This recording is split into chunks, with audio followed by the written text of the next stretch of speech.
Zoom. All right. Welcome to the Expert Speaker Podcast. We have marketing genius with us here, Peter Sandeen. Welcome, Peter.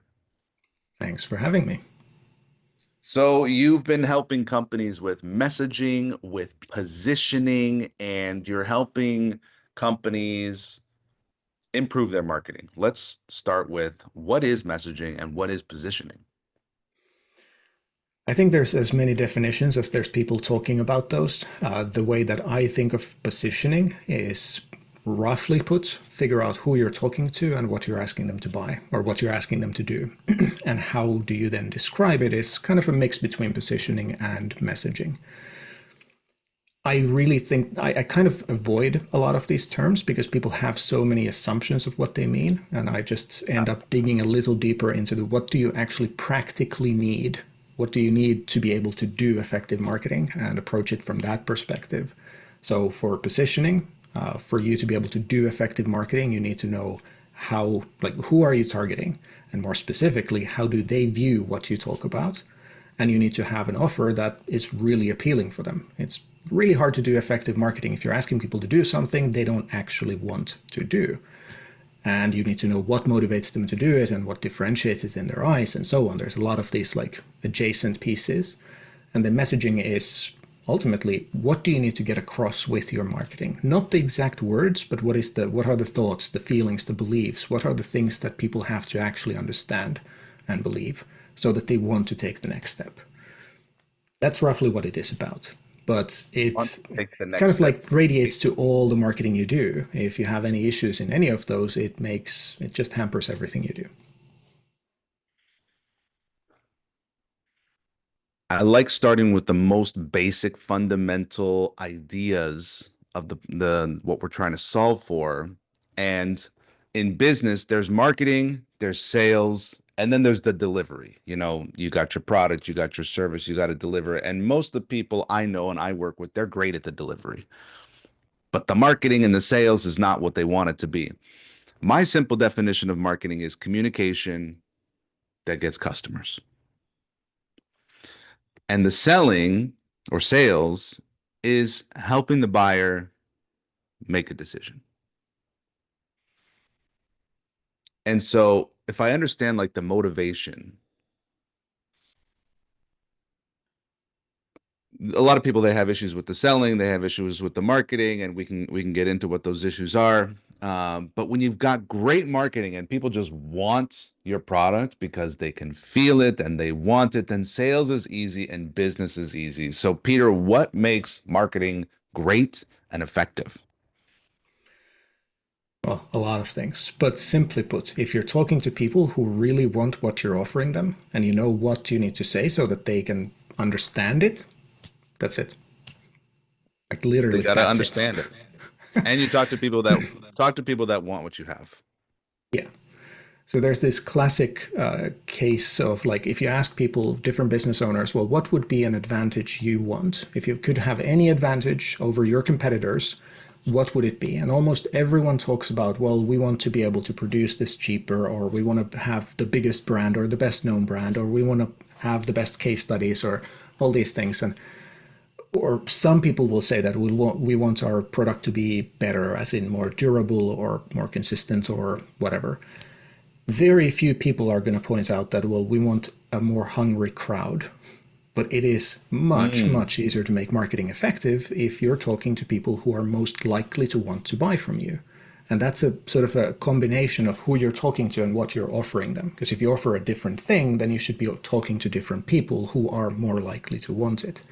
But if we're talking about advantages in business, then having a hungry crowd is kind of the biggest one you're going to have, but it doesn't amount to anything unless you have something they want to buy, or that's at least the better the offer is, it's a massive multiplier to how easy it is to then communicate in a way, messaging wise, so that they understand that it is what they want and take action. Mm.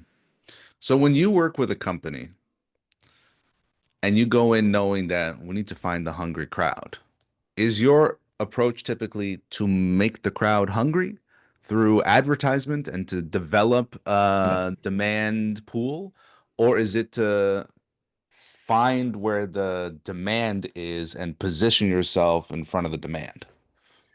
Definitely closer to the latter, but I Hmm. think a lot of people will misunderstand that, or not misunderstand, but approach it differently.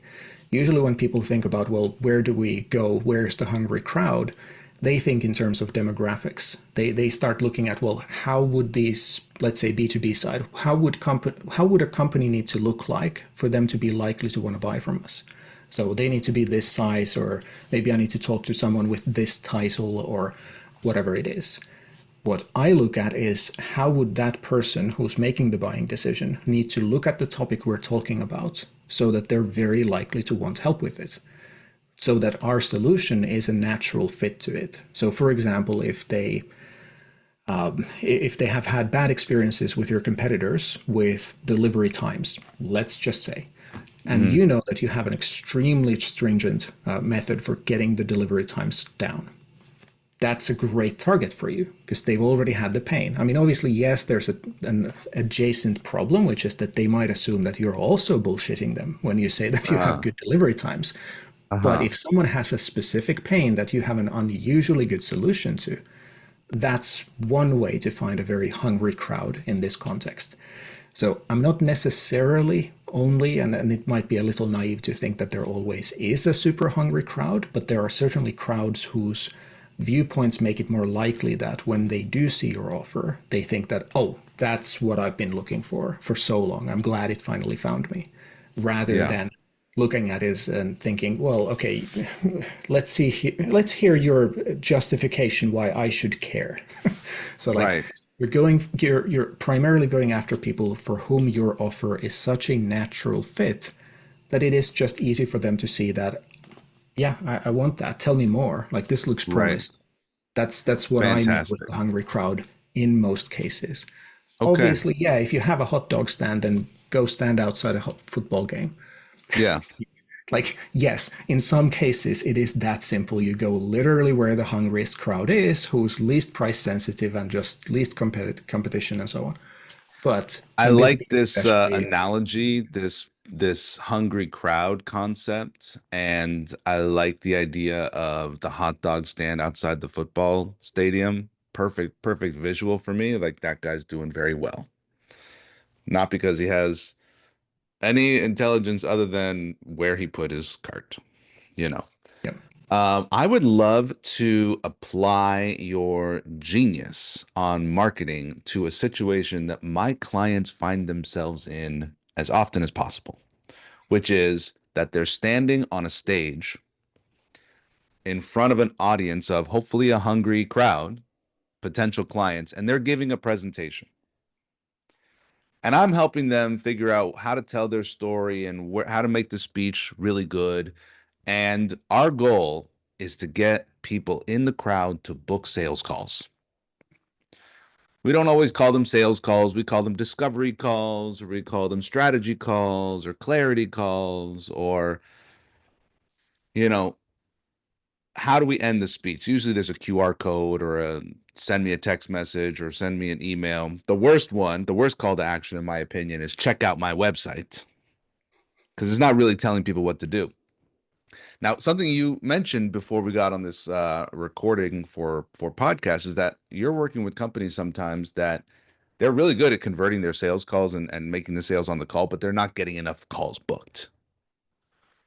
So, what can we do either in this position where we're on stage talking to people, talking about why they should book a call right now, or in other forms of marketing to get more people wanting to book a sales call and hopefully not with their arms folded up tight and saying, I'm not buying anything. What's this all about? But actually, as you said, I want this. I want to have a conversation about working together. So, what do you think it takes to get people to want to book the sales call? Well, I'm going to sound like a broken record if I say the same things again, but Hmm. very simply put, if you're talking to the right people and you have the right offer and you know how to describe it, that's kind of it. But to make this a Hmm. bit more practical, I would sort of first divide a speech context or like the context of a speech into two sides. One is you want people to really want what you ultimately sell, and then you want to make them want the sales call. Not just accept that there must be a sales call, but you want to make them want it. The way that I've recently described this is that imagine your marketing is that you're a taxi driver and you take someone into the taxi. It shouldn't feel like there's bumps on the road. It shouldn't feel like you're taking these random turns where people didn't expect to go. It should feel like you're going in, like the ride, the marketing, it should feel like a straight, friendly, nice, fresh asphalt road in a nice car. You're just going straight and they just feel like, yeah, this is good. This is natural. And what Hmm. that means in practice in marketing is that if suddenly the feeling is that you just screech to a halt and turn to them and be like, hey, schedule a call with me, that it comes out of the blue, no one wants to do it. But if you have gotten them to a point where they're thinking, I really want to talk with you and I want Hmm. this specific answer from you. So for Hmm. example, if let's say you sell some sort of software consulting, you're let's say a security expert on how to handle privacy issues, let's say. Yeah. You could, I don't have any of these clients, so I might make an example that doesn't technically work, but you'll see the point. So Yeah. let's say that you could pretty easily solve a problem of seeing if a certain security like safeguard is in place. And that's something that your clients, your ideal clients, typically know that they should check, but they don't really know how to do it. If Hmm. your speech, and I'm simplifying a lot, but if your speech made a big deal out of like the one big thing they could do right now as a simple thing is check this thing, and if you don't know how to do it, I'm happy to help. Just book this free call and we'll do it on that call and then see if there's a natural way for us to do anything more. Very different situation. So assuming the example wasn't the best because the Let me point play is that that back for the to you. first half an hour you make them Yeah. feel like, oh, I really want to check this thing. Let's see, can I, oh, I don't know how to do it. I wish I'll find a way to do that specific check. And then you say that, hey, if you want to check it, I can do it for you. Let's just schedule a call and we'll do it. You already Okay. made the audience want the exact thing that you then offer them. So they wanted the thing you're going to offer them before you told them that you're going to offer them. Before they knew they could get that thing from you, they wanted that exact thing. So it's this like, it's a natural straight road that they're just expecting to go forward. There's never this like, hey, what was this turn? I don't understand. Nothing makes them feel uncomfortable. That's sort of the big picture thinking. But for people to feel like, actually, I'm going to have this call, because everyone knows it's a sales call in the end, they do need to also have this positive expectation of your actual service as a potentially interesting thing for them. That's why I say that there's sort of two things. You want to make them want the big service you do. You want to make them see that, hey, you can really help them, like big picture, you can help them. But then have it so that the next step, the sales call, is just the most obvious thing to do.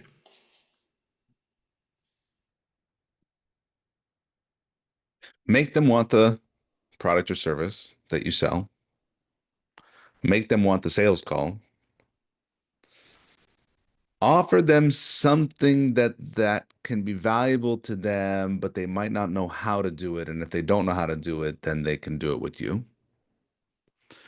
Um, I've seen this work where people say, I have a personality quiz. You're one of these four types. If you want to figure out which type it is, go to this link, fill out the survey or book a call with me.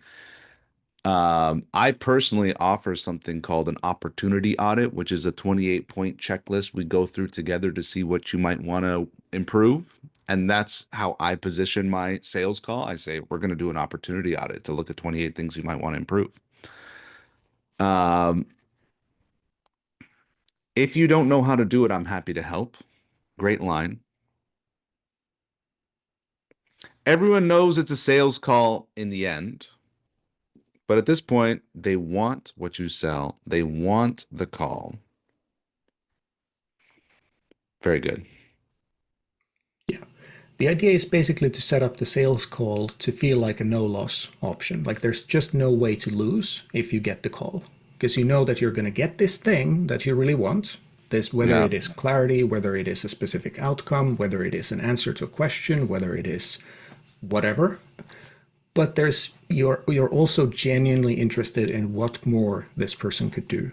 So it doesn't feel like a sales call. You're not going into it with this like sales defenses up. You're Hmm. going into it with this like, this guy made sense. This person made sense to me. They were able to help me just through the speech. and they promise to make a clear outcome happen. If they do that, great. If not, then okay, they were a liar, so then it's easy to let go of it. Like, I don't feel like I lost anything if they just lied and they don't do the thing they promised to do during that call. It's like an easy defense to put on yourself, that like, I don't need to stress about this. I don't need to feel like this is going to be just a manipulation thing. If it turns into that, then I know that it was bullshit, all of it. So like, it's a easy way to sort of weed out the bad salesperson as well. But yeah, the Hmm. idea is to just make the next step something people already wanted to do before you even give them the option, before you even tell them it is a possibility. That's obviously sometimes pretty hard to do. At least many companies find it hard to do. But that's the ideal, that you get to a point where in no part of the marketing do you ever ask people to do something they don't already want to do.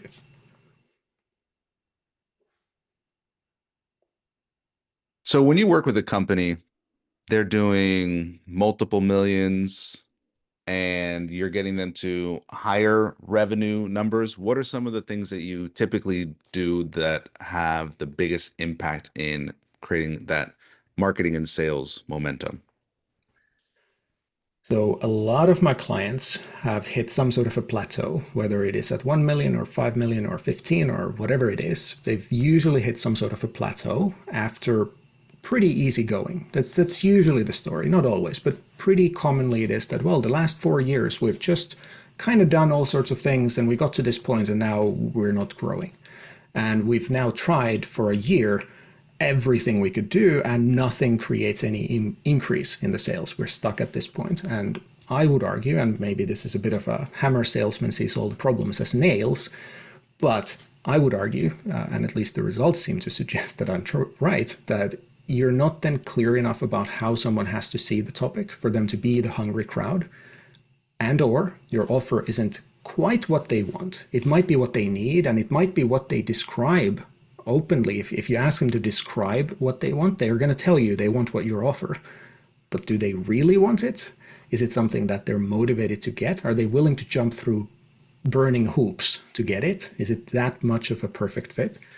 And ultimately, do you know how to describe it so that it, do you know what are the ultimate motivations? Do you know what are the things that are differentiators they care about? Not just the ones they understand, but the ones that actually mean something to them. That's really often the thing. So these things that are sort of underneath the marketing. So it's not really marketing. It's the foundations for marketing. Who are you going after? What are you telling them about? And how are you describing it? It's This sounds really cocky, but it's kind of easy to get to that point of, let's say, 5 million or 1 million or something, where you're kind of getting there just because you found some sort of a niche where the market is clearly underserved, and you maybe had industry connections, or you're just hustling like crazy, or doing a million things, and all of it together kind of works. But then for you to grow significantly from that point, it, in my experience at least, requires that you start doing things pretty categorically better. Not just more, and not just like tweaking and slightly optimizing, but like categorically improving something. And the biggest multipliers are, I would argue, who are you going after? And what are you offering them? And how are you describing it? And again, I know I sound like a broken record, but that's been my experience, and The it's been my fundamentals. experience since I started out as a copywriter. You could write the best copy for a crappy product, and it doesn't sell very well. You could write really crappy copy for an amazing offer, and it's going to sell like crazy.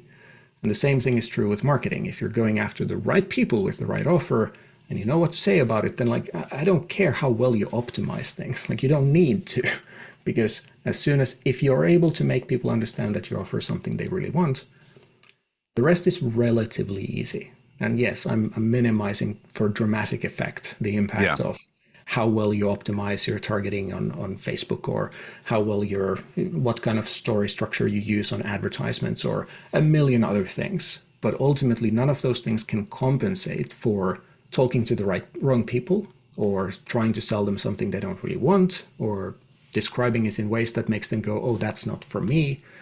Like, Yeah. none of the other things can really compensate for those. Once you have the foundation in place, then when you start optimizing things, you can start seeing also the significant improvements. And that's what you see in I mean, if someone sells Facebook advertising, they're going to have testimonials where people say that, oh my God, it 20x'd our business. And it's like, okay, so they had the foundation in place for the advertising to work crazy well. But I'm pretty confident that if they were trying to sell something people don't want, then I don't care how good the advertising is, it's not going to 20x their business. Yeah.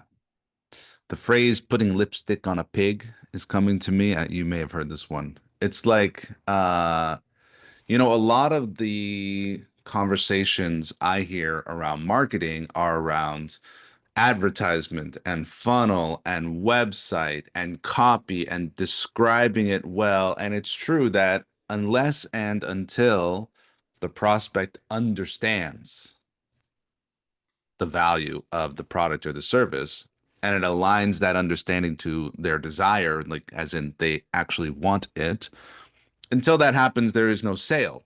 However, one thing that is left out of the conversation of marketing is improving the product itself.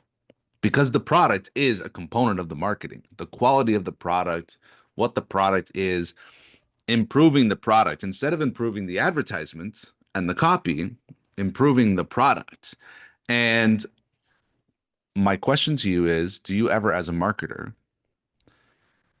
say, let's make the product better? And Yes. what makes the product better?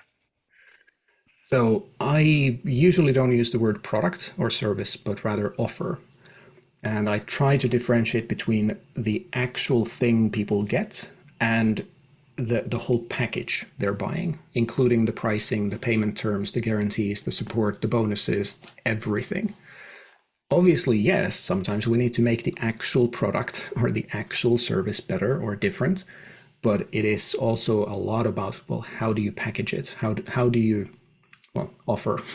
What is it that people are actually getting? And it can be, I mean, the simplest example is that, hey, if I'm selling a software that costs $100 a month, do I just tell you to, hey, pay me $1,000 up front, get a year of it? Or do I say, try it for free for 7 days and then think about paying me $1,000 for a year? That's a different offer. The free trial just makes the offer different. That's something that I talk about a lot with almost all clients because very, very few companies have really thought through the offer. They might have an excellent product, an excellent service in terms of like 90% of their clients get exceptionally good results, or 90% of their buyers are just ecstatic about how amazing this product is. So the quality isn't really the point, it's a part of the point. You need to have a good product or service to make a good business around it. But how do you package it can make just a staggering difference to how easy it is to sell.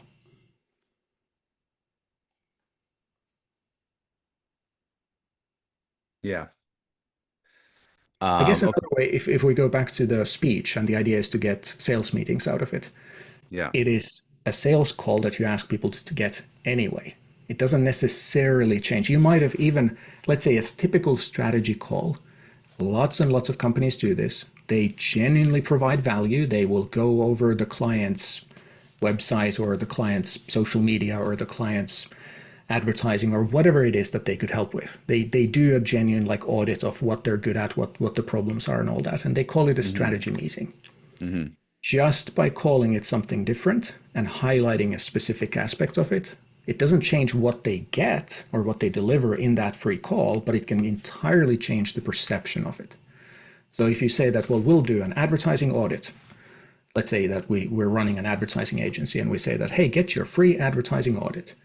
That's pretty good. Not bad, but it's okay. Hmm. On the other hand, let's say you're talking to an audience that already runs a lot of advertising profitably. If you say Hmm. that, well, we'll just do an audit, the client or the prospects probably, the people in the audience, they probably don't associate a whole lot of value to it because they're already doing advertising profitably. A generic audit just doesn't sound that good. But if you say Hmm. that we're going to do an audit of, let's say, what would it be called? Scaling opportunity audit, or we're going to look at the fifth degree optimization audit or whatever. Come up with a name for like how you could describe the like really the fine tuning of things. Now Yeah. that audience is suddenly very interested, and you haven't necessarily changed anything about what you actually give them. It could have always been the same exact thing, just by giving it a different name and highlighting a specific aspect of it. Suddenly it can look like the best thing ever for the same exact people. So that's what I mean with the offer. Yes, sometimes the product or service has to change. Sometimes it even has to be better. But generally, people who come to me sell pretty good things. But Yeah. the offer, that is a very, very common sticking point. Because if you Yeah. say, hey, schedule a strategy session with me, everyone's going to hear it as schedule a sales aggressive meeting with Yes. me. Like Yes. no one's going to hear it as, oh, I'm going to get strategy. No one Yes. anymore really expects that. So that's what I mean with offer. Very good. Okay, I have another big question for you, and then I think we'll probably wrap up. Um, there's an idea of trust. People buy when there's trust. They don't buy when there's not trust. And I heard this term recently, and it may just be a term, but it got me thinking. This guy said, we are in a trust recession, meaning that the people on the internet who don't know you, they automatically trust you less than they did maybe just a few years ago when people were buying in my industry high ticket coaching programs on a sales call. Whereas now they may be more skeptical because there's a lot more noise and there's a lot more AI, and they're just, for whatever reason, it's harder to gain people's trust. And so it got me thinking, what are the things that accelerate trust? Of course, in my world, there's speaking on stages or there's speaking in groups. And as a speaker, you kind of have this like established authority within the community that you're speaking for. And then, of course, there's YouTube channels where you watch enough videos of a guy you feel like he's your best friend. You never met him before, but you trust him because you just feel like you know him through all these videos, right? And so, what's your take on trust and developing trust to create a frictionless or less friction sales process um, that companies can yeah just accelerate their trust and accelerate their relationship to support their salespeople so that when their salespeople are getting on those calls, uh, the transaction can happen a lot more easy because the audience is or because the prospects are developing trust through your marketing strategy. What do you have to say about that? So first aspect or first, let's say, layer of this is that I would go back to the driving metaphor. If it all feels like a natural straight road with a comfy ride, that's good. Like that's what you're going for. So as soon as you're saying like, hey, I'm going to turn 90 degrees that way, that then you're asking for trust. If you're saying that, hey, I'm going to take you to a detour in my taxi, now you need trust. So as long as it feels really natural where you're going, there's a lot less need for trust. And how that translates to marketing, well, many ways. But I would first look at if you're trying to sell people something they know they kind of need, but they're not really convinced if it's the biggest thing for them, like it's not really that top of mind, you're going to need a lot of trust to convince them that yes, they really should do this. So let's say you're going to a clothing store and the sales clerk brings some clothes for you. You put them on and you think that, oh, this is perfect. You just walk out and buy them. If you feel like, I'm not sure, let's see, you walk out of the fitting room and the sales clerk is there saying like, ooh, that looks brilliant. Now it's a question of trust. If you trust them that, hey, you look brilliant in these clothes, then you buy them. If you don't, then you probably don't buy them. And that's suddenly you have to actively build that trust. Whereas if you just sold them the clothes they really, really want, you didn't. So the better the fit is, the more you're really addressing what people want the most, not just what they claim they value the most, but the things they're really motivated to get, the less trust there needs to be. But then going to the next part, if you ask people to take a too big of a step forward at a time, suddenly, again, you're asking for a ton of trust. Whereas if you're only asking them to, hey, click here to watch another video of me, and at the end of that, you say, hey, if you're interested in this, go check out this other video. And at the end of that, you say, hey, if you're interested, go download this or take this quiz that tells you which of these 4 personality types you are. There's no big ask. You're never pushing the level of trust. You're never asking them for more than they already trust you. Or you see my point. I'm getting stuck in my words, but that's another part that I would really look at. And then only finally, I would start looking at the typical trust building things like, well, how do we put more case studies in? Or what sort of scientific studies can we reference to really prove that this works the way we claim it does? I see those as the final last layer because, again, much like with marketing overall, like that stuff can really amplify results. But if they're trying to amplify 0, there's nothing to amplify. So if you're trying too hard, like if you're just putting yourself to a situation where you're relying too much on that final layer of like kind of surface level trust building things like case studies and testimonials, it's really hard. Again, it's not impossible. Just like my favorite mantra is that it's really hard to sell people something they don't want to buy. It's not impossible. It's just really hard. It's kind of the same thing. It's really hard to make people take a step that is too big for the trust you've built already. You can get there if you're really, really, really good, but it's hard. And it's much, much easier and much more consistent and much more scalable and a lot cheaper to do the foundational work better so that you're just not requiring people to take such a big leap of faith at any point. But I mean, some people do great by just slapping on another case study. So what do I know? But I'd argue that it works a lot more consistently when you really build from the start and think of like, well, how do we make this so that people don't have that need for such a massive amount of trust? Very good. Wow. Peter, you've shared a lot. Thank you so much. What kind of companies should be reaching out to you for your services, and what's the best way for people to get a hold of you? So I work with a lot of different kinds of companies. More than half of my clients are other marketing companies because these things are really hard to do for yourself. But the rest range from like anything and everything from multiphysics simulation software to cybersecurity certifications and jewelry. So like anything and everything you can imagine.